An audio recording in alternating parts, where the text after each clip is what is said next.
Bale may video ini pero ang imo lang nga ihambal ang bal-on namon nga data namon. Sige, ready ka na? Ang tunugon mo lang guro ang boses mo para mabatian di sa microphone. Okay lang? Sige. So, good morning, participant. Pwede kami, before kita mag-start, pwede kami ka-ask ka full name mo kag ano ikaw tulad grade. Hyacinth P. Franco, grade 10 E. Okay. So, aware ka man tulad, di ba, kay sat nga diya ikaw?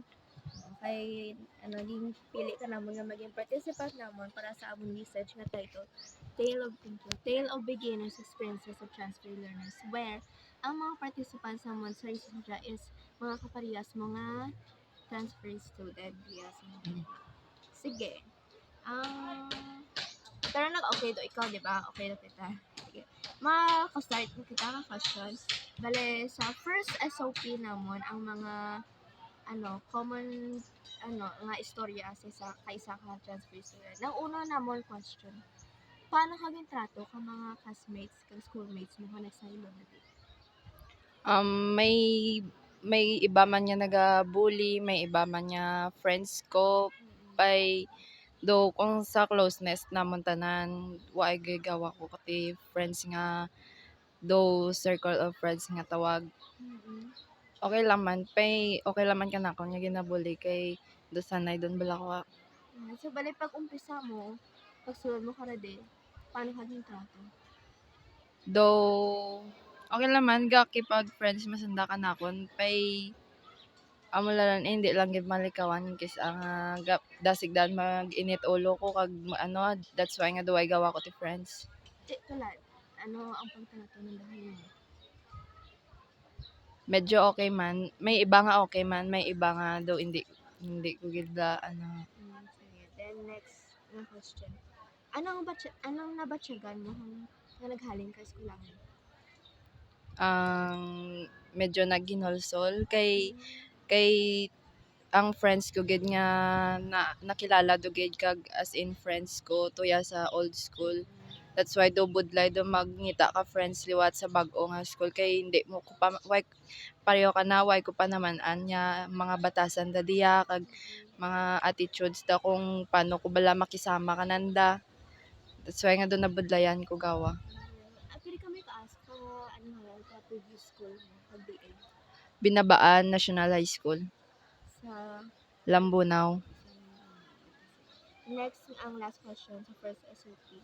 Bilang isa ka junior high transfer student, ano ma-advise mo sa ibang mga transfer student na matiga-transfer?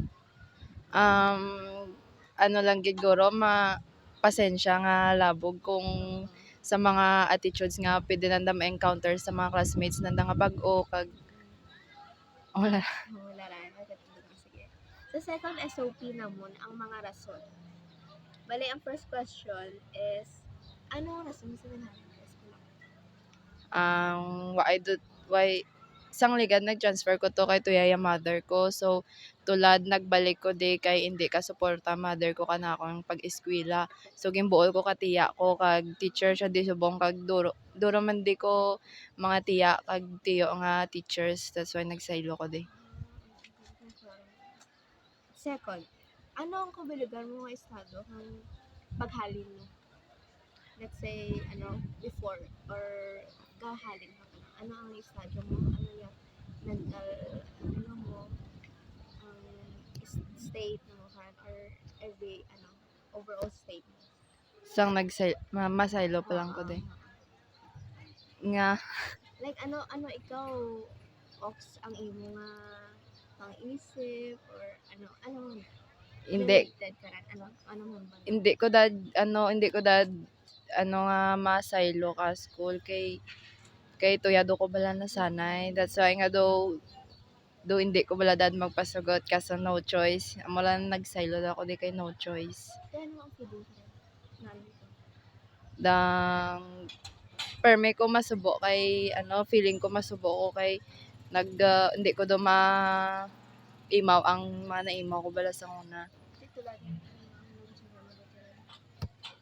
Medyo okay kay may friends do ko kag may iba do ko nga ginaparapitan kong kisa. Kay nagbuhay duman ko bala gawa. Tapos ang last, insert diya sa PNCHS. Kay diaya tiya nga nagbuol kanakon kag no choice. No, sige, sige. Ano na mga no choice? Dili. Ang no choice ko kay kung tuya ko waay tit may suporta kanakon kag waay do ko ti iban nga ano kay dadi mga tiya ko gitakon nga ano kag dadi rapit nga eskwelahan man. So bali ang tiya mo ang Nagbuol, nagpagapa-eskwela do, nagpa-eskwela na ako. sige, last ko lang SOP. Ang mga coping mechanisms. Sa first question is, paano mo describe ang pag-adjust mo sa PNCHS? Mabudli o hindi? Mabudlay. Insert.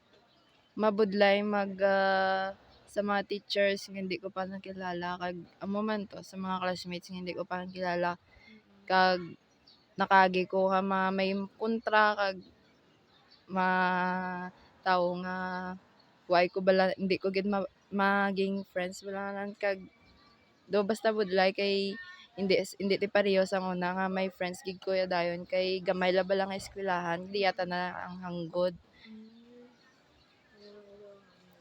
Tapos second is, ano to tulad hay diya sa nasyonal? Tulad nga ari ka daw, paano mo mahambal pa eskwela ka diya? Kung sa pag-eskwela okay, sa mga friends okay, kag sa mga ano ko daligad okay do medyo okay duman kay ay nagapaumod ako. Ano? Sorry? Ano do ko lang paumod ako sa mga hindi kanakon kag sa basta do tinong dula ko bala kag tanan kag ginabaton ko don ng may ano kung ano na tungtungan ko tulad kag kung ano yang mga na imaw ko sa permi. Pero kung i-compare tabi si previous school mo kag si kasi tulad mo nga eskwelahan pwede. Ano ang mo compare mo nga mga bagay sa na-experience mo? Sa sa sa old school ko okay kay amo to do tanan sanda halos as in pag ano ko naki-friends na dayon kanakon kag okay sanda tanan dayon kanakon pati mga teachers okay kag intindihan na daya mga problema ko kag tanan nga amo lang syempre transfer ikaw kag sa school nanda okay man dade okay man pay galing dubudlay lamang communicate gawa kay sari-sari man sanda ano abi mo do budlayan gid ko bala adjust kay syempre do budlay makisama ka nanda kag pati sa mga teachers as in duro do ko na kontra nga teachers nga ginakigan ako tungod sa ano ko attitude. Pero ano mo na ang lesson concept ka ano ka diyan. Like masabtan nga insert dapat diyan. Attitude kag behavior ko guro nga kailangan ko pa adon. At sobrang kilala mo mga sarili mo nga sige, may mga bagay ka pa na gina-adjust niya sa pag-aaral mo. Like ano ko man Like anything na bagay. gina-adjust ko ya ano ko kananda nga dapat bala do di na do ko bala pagdumtan or ano di sana mag-isip kanakon nga amo jud gali si Haya maldita ran or ano gusto ko nga kay adon nga maging sa isip nanda maging friendly ko tas dumayad bala nga maging friends. Di may mga bagay ikaw like nakita nga may ara ta na to yung hawa idea or may ari dia or wala amo na ang gina-compare mo gid Sa school siguro bagay. ang amo lang ang pagtrato da kanakon nga wa idea tanan nga mas tuya mas friendly sanda kanakon as in do tanan gid bala sanda pati mga principal nanda na do intindihan da ko nga amo isa't amo karan kag do diya bala lang do lain gid bala nga ano lang budlay bala sanda pa intihon-dihon kung ano bala ya side ko. That's why nga mas gina-fix ko pa nga dapat hindi lang akon nga gusto ya na ano ko sa kaugalingon ko. Na may dugang ko. Then, ang last, may mga like nabudayan ka man diya sa national, di ba? Or Amularan, may ara. May mga bagay na nabudayan ikaw. Walang kapit. makipag-communicate. Ano yung mga pamaging ginhimo mo? Sorry. Ano do lang ko daw naga ginapasug ta. Duga kipag friends ko bala kananda kag gina baylo ko ra mabalaya ugali ko nga maging palabugan lang ang pasensya pala ananda kag para man kanakon para magbag-o ya attitude ko nga ginapakita ananda. Pero like may, ano hagin, may coping mechanism hagin ba niya? Like, daw marang nagkapabulig ka lang para mag-adjust. May amat ka. Like, nagasuportahan mo. Mga advice danda guro, advice kitiya ko, advice mga classmates ko, kag mga maestra. Sige mga Thank you, Gid! Oh my God!